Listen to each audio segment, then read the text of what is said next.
Con il GAL ho sistemato la recinzione, ho sistemato il muro di confine, sistemato la chiusura interna per i recinti, portato le capannine per i suini, avevo una fontana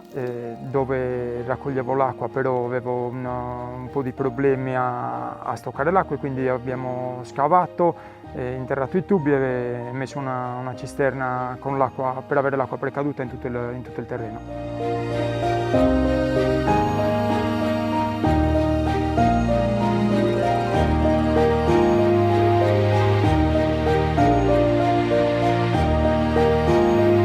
Ho fatto 4 capannine piccole e 2 capannine grandi, 4 capannine per parto e 2 capannine grandi per i magroni e per le scrofe quando non sono figliate. È un terreno della famiglia di mia madre, erano allevatori di famiglia e adesso una parte di questo terreno è toccato a mia madre e lo sto gestendo io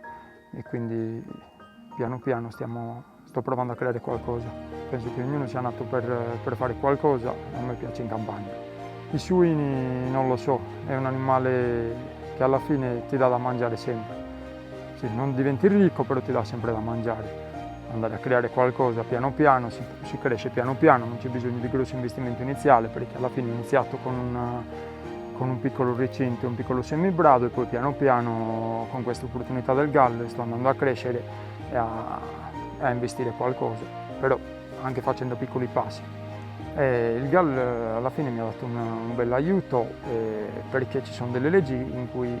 devo avere dei recinti dove sono un po' restrittivi per la storia il maiale non deve venire a contatto col cinghiale e quindi devi cercare di tutelarti e il GAL mi ha dato la possibilità di recintare, di farmi questa raccolta dell'acqua e quindi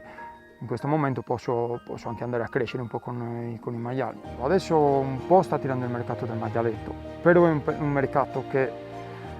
va e viene, è un po' un'altalena perché lo cercano a Natale, lo cercano a Ferragosto, però la scrofa si figlia a Natale, non figlia a Ferragosto e viceversa, perché soprattutto in un semibrado hai maialetti ogni 6 mesi, quindi se ce li hai a giugno, ce li hai a dicembre, a giugno però il prezzo è sempre un po' basso.